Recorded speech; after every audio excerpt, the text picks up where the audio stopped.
믿음의 영적 성장 시리즈 9번째 시간, 믿음, 소망, 사랑, 그 중에 제일은 사랑이다 라는 말씀의 제목으로 하나님의 말씀 전하겠습니다. 믿음, 소망, 사랑, 그 중에 제일은 사랑이라. 저는 어릴 적에 이 고린도전서 13장에 나와 있는 믿음, 소망, 사랑, 그 중에 제일은 사랑이다 라는 사실 이 문구를 잘 이해하지 못하였습니다. 여러분들 혹시 이해가 가시나요? 왜 사랑이 가장 클까요? 혹시 이해 가십니까? 하나님이 우리에게 믿음과 소망과 사랑이 항상 우리에게 함께 할 것이다 라고 말씀하시고, 그런데 그 중에 제일이 사랑이라고 말씀하신, 저는 솔직히 이것에 대해서 잘 이해하지 못했었어요. 제가 근데 오늘 말씀을 묵상하다가 갑자기 이 생각이 제게 찾아왔습니다. 믿음과 소망과 사랑, 그 중에 제일이 사랑이다라는 것이 좀 이렇게 자연스럽게 이해가 되는 그러한 말씀으로 다가왔어요. 오늘 말씀을 살펴보면요, 오늘 말씀은 누가복음 7장 1절 17절 두 가지의 이야기가 나옵니다. 첫 번째 이야기는 백부장의 종을 고치시는 그러한 이야기고요, 두 번째는 과부의 아들을 살리시는 이야기예요. 우리가 세상을 살다 보면 어떠한 세상에 속한 어떤 공동체든지 가장 우리를 어렵게 하고 힘들게 하는 것은 저는 의심이라고 생각합니다. 의심이에요. 그리고 그 의심은 어떠한 것들에서 오늘 이야기 1절에서 10절까지 이야기 백부장의 종을 고치시는 이 이야기에는 사실은 말씀의 능력을 알지 못하는 우리들이 그 말씀의 능력을 의심할 때 발생될 수 있는 문제고요. 두 번째 나오는 과부의 아들을 살리는 이 이야기도 하나님이 나를 돌보지 않으신다라고 여기는 자들에게, 소망 없는 자들에게 일어날 수 있는 의심의 문제들이죠. 공동체 안에서도 이런 의심들이 일어날 수 있어요. 사람과 사람 간에, 특별히 함께하는 공동체, 가족 공동체 안에 내가 다른 사람을 의심하게 되는 상황들이 일어나게 된다는 거예요. 그런데 오늘 그것을요, 이 말씀은, 이 본문은 이 믿음과 소망의 두 가지 이야기를 통해서 사랑을 이끌어내고 있는 것을 우리에게 보여주고 있어요. 첫 번째 이야기, 백부장의 종을 고치는 이야기를 한번 볼까요? 오늘 말씀에 보면 1절 말씀에 예수께서 모든 말씀을 백성에게 들려주시기를 마치신 후 가버나움에 들어가시니라. 2절입니다. 어떤 백부장의 사랑하는 종이 병들어 죽게 되었더니, 여기서 문제가 일어나죠. 어떤 백부장이라는 이 로마의 군대 지휘관, 그 지휘관에게 문제가 생겼는데 그것은 자기가 사랑하는 종이 병이 들어 죽게 되었다라는 것입니다. 종이라는 단어는 헬라어로 둘로스라는 우리가 일상적으로 알고 있는 단어를 쓰였는데요. 사랑하는 종이라는 것에 저는 약간 이렇게 의미를 두었어요. 이 사랑하는 종, 여러분 로마의 시대 가운데 주인이 종을 사랑한다, 이게 과연 말이 될까요? 불가능한 이야기 중에 하나일 거예요. 일상적으로는 불가능하다 믿습니다. 이 노예라는 그냥 자기의 어떤 것을 부리기 위해서 돈으로 주고 사고 팔 수 있는, 사실은 아무런 의미를 두지 않아도 되는 사람이잖아요. 그냥 쓰다가 아파서 죽으면 갖다 버리면 되고, 그냥 내팽개치면 되고, 주인은 그러한 마음들로 로마 제국 속에서 살 수 있는 권리가 있었던 사람들입니다. 신분의 격차가 있었고 전혀 그들을 알아주지 않아도 되는 그러한 사람. 그런데 오늘 말씀은 뭐라고 합니까? 종을 사랑하였다. 사랑하는 종이라고 하니까 종을 사랑한 백부장이었던 거예요. 여러분, 종의 가치는 누구 손에 있죠? 주인의 손에 있습니다. 그렇죠? 근데 오늘 여기에서 사랑하는 종이라는 단어, 영어 성경에 보면 ESV 성경에 who was highly valued by him, 그에 의해서 가치가 매겨졌다, 그러니까 고귀하게 여겨진 자라고 표현하고 있는 거예요. 그 사람이, 이 종이라는 사람이 주인에 의해서 그의 가치가 결정되어졌던 거예요. 근데 종은 이를 어떻게 합니까? 사랑하고 있었어요. 사랑했다라는 말, 오늘 이 헬라어로 엔티모스라는 단어인데 이거는 귀중한, 높이 평가하는, 가치 있는, 그러니까 주인으로부터 벌써 굉장히 높게 여김을 받고 저 사람 정말 괜찮은 사람이라고 인정받았던 가치 있는, 자기 집안에서 굉장히 가치 있게 여겨졌던 사람인 거예요. 이 주인의 마음에는 그게 있었던 거예요. 그러니까 여러분, 아까 말씀드린 대로 주인이 이러한 마음을 갖는 게 로마 제국의 시대 속에서는 거의 불가능한 건데 이 사람은 그러지 않아도 되는 그 자리에서 그러한 마음으로 살고 있어요. 그랬더니 어떻게 됩니까? 행동으로 그걸 나타내죠. 3절 말씀에 보니까 예수의 소문을 들었게 됐어요. 예수의 소문을 들었죠. 아주 유능한 병고침에 은사가 있는 사람이 있다라는 소리를 들었고요. 유대인의 장로들 몇 사람을 예수한테 보냈다라고 기록되어져 있어요. 그래서 뭐라고 말합니까? 오셔서 그 종을 구해 주시기를 청했다라고 말합니다. 로마 사람이었어. 예수를 믿지 않았던 그건 그러니까 안 믿었을 것 같아요. 근데 이방인이죠. 오리지널리 이방인이에요. 이방인이 유대인 장로들한테 부탁을 해서 뭐 군대 백부장이니까 힘이 있을 거 아니에요. 예수한테 좀 가서 내 종이 지금 아프니까 좀 고쳐달라고 얘기 좀 해달라고 이 도움을 요청하는 거예요. 유대인 장로를 보내고 예수께로 보내고 또 예수가 직접 예수께서 그 종을 구해달라고 간구하는 이 행동이 이 종의 가치를 인정해서 사랑하는 종을 향한 주인의 마음으로 드러나고 있었다라는 겁니다. 그런데 여러분, 이 사람이 오늘 말씀에서 어떻게 평가받습니까? 후반절에 가면요, 예수님이 이제 그 이야기를 듣고 가까이 오실 때, 예수께서 함께 가실 때 그 집이 멀지 아니하 6절이죠.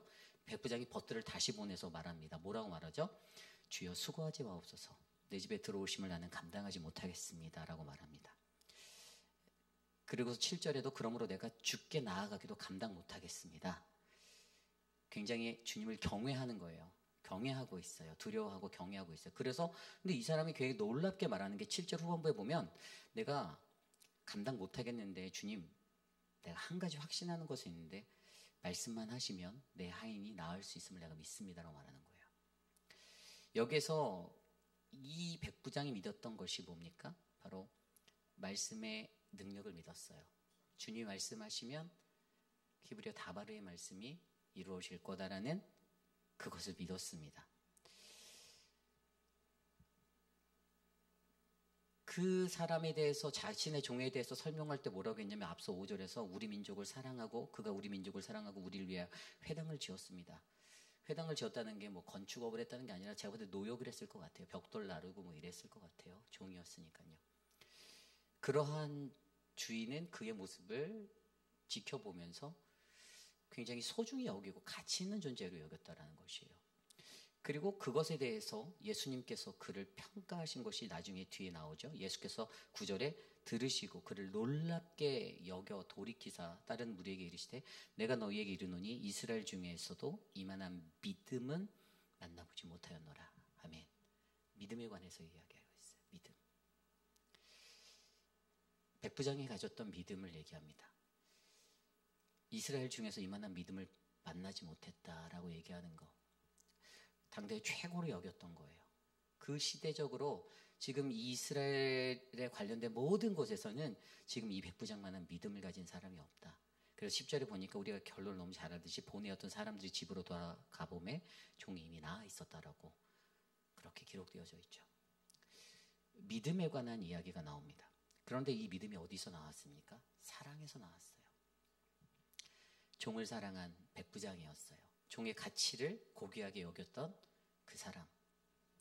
시대를 살아가는 세상 속에서 상하 수직적인 관계의 모든 것들이 넘쳐나는 이 세상 속에서 그런데 백부장은 거기에 무게를 두는 것을 내려놓았어요. 물론 주인으로서의 역할은 했겠죠. 종에게 오더도 내렸겠죠. 뭐 이것도 해라 저것도 해라 부탁도 했겠죠. 그러나 주인의 마음속에서는 분명히 그의 가치를, 그를 귀하게, 그를 높이 평가하는 그러한 모습이 존재하고 있었다라는 거예요.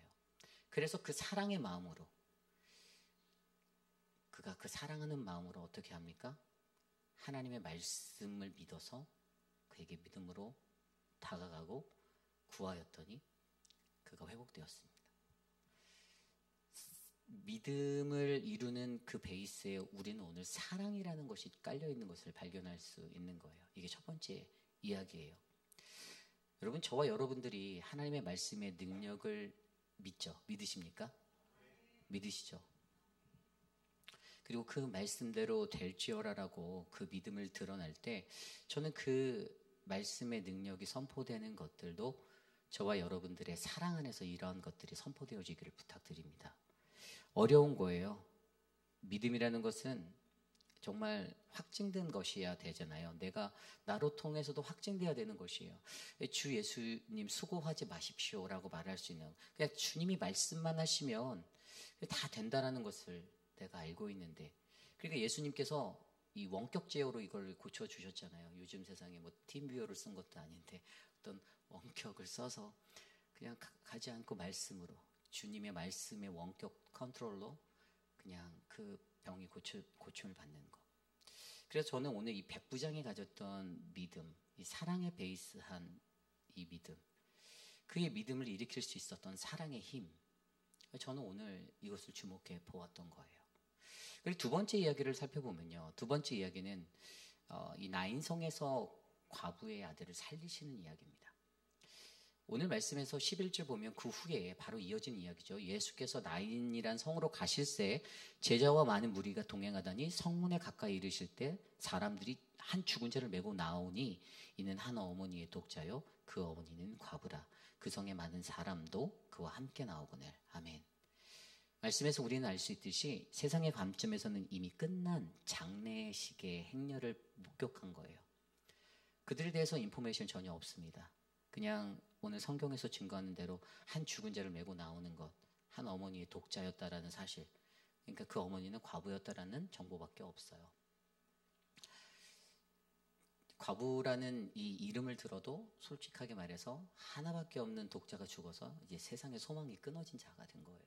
소망 없는 자예요. 소망이 없는 인생을 살아가야 하는 그녀를 보시고 13절에 주께서 과부를 보시고 불쌍히 여기사 울지 말라 하시고 14절에 가까이 가서 그 관에 손을 대시니 맨자들이 서는지라. 예수께서 이르시되 청년아 내가 내게 말하노니 일어나라 하시매 15절 죽었던 자가 일어나 앉아 말하고 말도 하거늘 예수께서 그를 어머니에게 주시니 16절 모든 사람이 두려워하며 하나님께 영광을 돌려 이르되 큰 선지자가 우리 가운데 일어나셨다 하고 또 하나님께서 자기 백성을 돌보셨다 하더라. 아멘. 여기서 굉장히 중요한 것은요, 주님께서는 그녀에 대한 어떤 상세한 디테일한 정보도 없었어요. 그냥 장례 행렬을 마주한 그 자리에서 13절에 나온 대로 과부를 보셨던 것밖에 없어요. 과부를 봤던데 어떻게 됐습니까? 그녀를 불쌍히 여기게 되었다. 늘 말하는 헬로 스플랑크 니조마이, 우리의 창자가 뒤틀리고 끊어질 것 같은 고통을 느끼는 자리였다라는 거예요. 근데 여기서 이제 우리가 질문을 던질 수 있죠. 왜 과부를 불쌍히 여기셨을까? 과부여서? 아이가 죽어서? 외아들을 잃고 홀로 남아서 아무도 의지할 수 없는 그러한 삶이기 때문에. 저는 이것을 어떻게 이해했냐면 예수 그리스도는요, 그 13절에 보면 울지 말라라고 말씀하시는 그 대목에서 저는 뭐 아들이 죽어서 과부가 되어서 이런 것보다 예수 그리스도는 그녀의 슬픔을 아셨다라는 거예요. 슬픔을. 이게 뭐가 필요하냐면 사실 공감 능력인 거죠. 다른 이들의 슬픔을 파악할 수 있는, 그냥 뭐 대화도 안 섞었어요. 뭐 이게 무슨 일입니까? 뭐 어디로 가시나요? 뭐 이런 얘기도 없어요. 왜 죽었죠? 이런 내용 컨버세이션 하나도 없어요. 소통하지 않았어요. 말 한마디 섞지 않았어요. 근데 예수님이 보고 그녀의 슬픔을 발견한 거예요.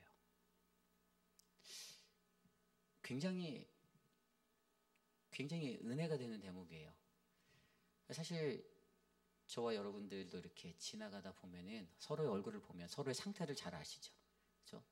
제가 오늘 새벽에 마치고 우리 김주현 목사님 얼굴이 어두워서 왜 이렇게 슬프냐고 물어봤는데 네, 통했어요. 마음이 통했어요. 보여요. 보이는 거예요. 같이 보라 사모님보다 저하고 있는 시간이 더 많은 것 같아서 요즘은 제가 조금 더 알겠어요.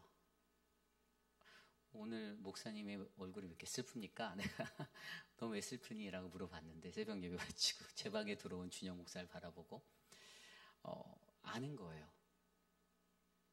그래서 근데 이제 그 얘기를 들어보면 우리 준영 목사는 저의 슬픔에 공감하고 있었고 저는 이제 또 준영 목사의 그런 모습에 또 공감하려고 했던 거였었어요. 여러분, 굉장히 중요한 것은요, 우리가 이 공감하는 것들을 가져야 하는 게 되게 중요한데 사실 공동체 생활하다가도 공감 안 될 때가 너무 많아요. 그잖아요.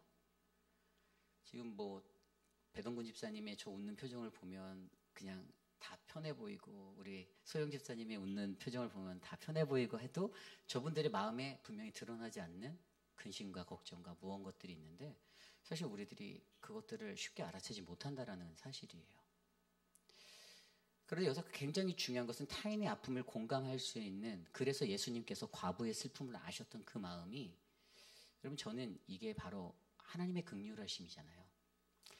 죄 많은 우리들에게 하나님이 우리들의 마음을 아시고, 죄에 빠져서 허우적거리고 헤매고 있는 우리들의 마음을 아셨는데 우리가 듣질 않으니까 그의 독생자를 내어주셔서 우리를 건져주신 것, 그것이 바로 긍휼이잖아요.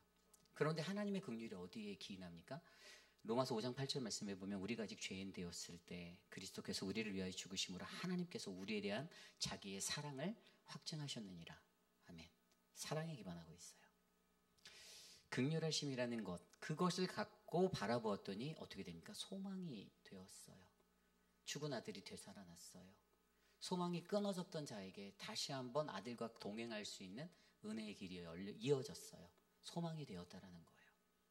그래서 제가 이 부분에서 소망의 베이스가 사랑이었구나라는 것들을 발견하게 됐던 것이에요.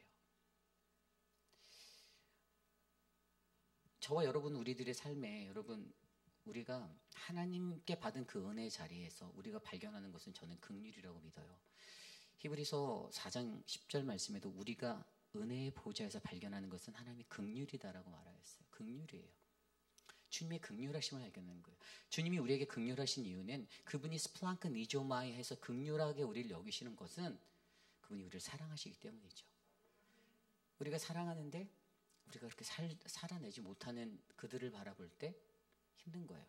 근데 사실 이게 이론적으로 이렇게 정말 저도 이렇게 풀어서 설명할 수 있는데, 죄송하지만 실전에서는 잘 안 돼요.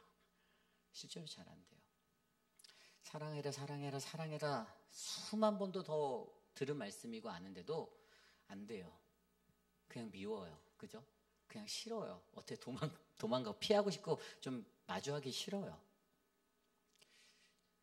그런 인생들이 많이 있잖아요. 그죠? 하도 얽히고 설키고 실타래처럼 얽혀있는 인간관계 속에서 그게 너무나도 힘든 거예요. 그런데 분명 오늘 말씀 누가복음 7장 1절에서 17절 이 두 이야기를 통해서 우리에게 말씀하시는 것은 백부장이 가졌던 그 믿음의 자리는 바로 사랑의 기인에서 하나님의 말씀으로 나아갔던 그의 담대함이었고, 오늘 예수 그리스도가 바로 이 나인성에서 만났던 한 과부를 향하여 보이셨던 이 그녀의 삶의 소망이 다시 새록새록 드러났던 이 새로움의 자리는 바로 그것이 하나님이 우리를 사랑하셨던 그 긍휼의 마음이 예수를 통해서 동일하게 이루어졌을 때 사랑의 자리에서 바로 소망이 살아나게 된 것을 우리는 발견하게 된 것이죠. 그래서 저는 오늘 이 말씀 속에서 제가 아까 처음에 말씀드렸던, 사실 오늘 말씀과 전혀 상관없을 것 같은 이 고린도전서 13장 13절의 말씀, 그런즉 믿음, 소망, 사랑 이 세 가지는 항상 우리에게 있을진데 그 중에 제일은 사랑이다라는 말이 제가 말씀 안에서 이해가 돼야 한다라는 것을 전하는 거예요. 무조건적인 사랑을 하라는 것이 아닙니다. 그런데 이게 영적인 성숙도와 비교가 되고 대조가 돼요. 영적 성숙도와 관련이 있다라는 거예요. 왜냐고요? 고린도전서 13장 13절 제가 좀 전에 읽어드린 그 전전 11절과 12절 말씀이 뭐라고 적혔냐면, 내가 어렸을 때 말하는 것이 어린아이 같고 깨달았던 것이 어린아이와 같고 생각하는 것이 어린아이와 같다가 장성한 사람이 되어서는 어린아이의 일을 버렸노라. 그리고 12절에 이렇게 나와요. 우리가 지금은 거울로 보는 것 같이 희미해 보이나 그때에는 얼굴과 얼굴을 대하여 볼 것이요 내가 부분적으로 알고 있으나 그때에는 주께서 나를 아신 것 같이 내가 온전히 알리라. 아멘. 이 말씀이 이해가 가세요? 사도 바울이 이 얘기를 전할 때 11절 말씀에서 분명히 어릴 적, 영적으로 어릴 때와 장성할 때 성숙한 자리에 그것에 대해 구별을 했습니다. 어린아이 때는 어린아이처럼 생각하고 어린아이 때는 어린아이 같이 살아가고 그렇게 살아가다가 깨달은 것도 어린아이 같고, 그런데 장성한 사람에 대해서는 어린아이의 일을 버렸다라고 설명하고 있어요. 그러면서 그때라는 그 12절의 그때, 그러니까 지금은 우리가 거울을 보는 것 같이 희미해 보이지만 잘 안 보인대요. 거울 선명하게 보이는데요. 아니, 이 시대 때는 청동 거울 뭐 이랬으니까 잘 안 보였을 거예요. 희미했을 거예요. 그런데 그때는 얼굴 대하여 보는 것처럼 선명하게 우리가 이해가 될 것이고 그것이 온전하게 깨달아질 거라는 거예요. 그때가 언제입니까? 하나님을 마주하는 그때. 그때에는 뭐가 깨달아진다고요?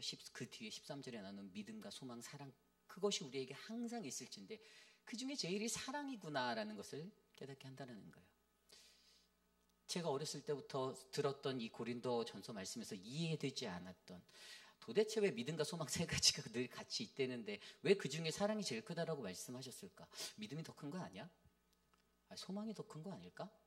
사람마다 견해차가 있지 않을까라고 내 지식으로 생각했던 그 자리에서 하나님의 말씀의 이해는 우리가 가져야 하는 그 믿음의 자리, 우리가 가져야 하는 소망의 자리, 그것들을 일으키는 그 힘은 사랑이었다라는 거예요. 하나님이 우리를 사랑하신 것처럼 우리 공동체 안에서도 서로 사랑할 때 우리의 믿음이 견고해지고 우리의 소망이 살아나는, 저는 우리 휘비라는 장로교회에 그런 은혜가 넘칠 거라고 믿습니다. 어려운 걸 알아요. 저도 어렵습니다. 정말 어려워요. 쉽지 않아요. 너무 어려워요. 행동이 안 돼요. 고집이 세게 생겨서 그런지 잘 안 돼요. 싫은 사람 보면 가다가도 이렇게 피해가고 싶고 아니면 피해가지 않고 또 이게 철면피 깔아갖고 그냥 인사도 안 하고 못 뻣뻣이 세우고 그냥 쫙 지나가 버려요. 잘 안 됩니다. 하나님 앞에 저는 항변해요. 하나님, 2번, 3번 더 참았었거든요. 많이 참았었어요. 근데 더 참으라고 하시는데 더 참는 게 안 되는 거예요. 사랑이 부족해서겠죠. 저도 알아요. 제가 스스로 진단했어요. 사랑이 부족한 사람이구나. 근데 안 되는구나. 어렵구나. 그래서 저도 잘 안 되는 말씀을 전하니까 너무 어렵지만 그냥 오늘 말씀 속에서 제게 이해해 주신 믿음과 소망과 사랑의 원리를 저는 오늘 여러분께 전하고 싶었어요. 하나님께 영광이 되는 삶, 저는 여러분들이 이루어 나갈 수 있다고 봅니다. 그리고 그 영광 돌리는 삶은 바로 우리 공동체가 사랑했을 때, 서로 사랑했을 때, 서로 비난하고 서로 나를 세우고 서로 고집피고 그렇게 살아가는 것에 힘을 주는 것보다 하나님 말씀에서 사랑할 때 하나님의 긍휼이 우리를 덮었던 것처럼 우리 휘비라는 장로교회가 더욱더 아름답게 성장하고 은혜가 되는 사랑의 공동체가 될 줄 저는 믿습니다. 이 시간 이러한 말씀을 놓고 함께 기도하기 원하는데요. 오늘 주신 말씀을 놓고 함께 이렇게 기도했으면 좋겠습니다. 백부장이 보여준 그 믿음의 자리, 나인성에서 예수님께서 보여주셨던 그 소망의 자리, 그 기본은 사랑입니다. 사랑하지 않는데, 사랑할 수 없기도 하지만 사랑하지 않는데 우리의 믿음이 일어나고 또 기적이 일어나고 또 소망이 되는 그것들을 우리는 발견하기가 어렵다라는 거예요. 힘듭니다. 어려워요. 사람과의 관계 속에서 어렵고 저도 어려워요. 근데 그런 상황 속에서 하나님이 목회를 하라고 하시니 얼마나 저도 스스로가 더 많이 어렵게 느껴지겠어요. 그러나 하나님이 우리에게 말씀하십니다. 백부장의 그 믿음이 나는 너에게 있기를 원한다. 나는 예수 그리스도가 보여준 나인성의 과부에게 보였던 스플랑크니조마이의 그 긍휼의 그 소망의 자리가 너에게 있기 원한다. 사랑하는 휘비라니 장로교회가 서로가 서로를 사랑하고 그 안에서 더욱더 아름답게 성장할 수 있는 교회가 되어라. 오늘 이 시간 그러한 말씀을 가지고 함께 우리 합심하여 기도하며 나가겠습니다. 하나님 감사합니다. 하나님 우리를 지켜주시고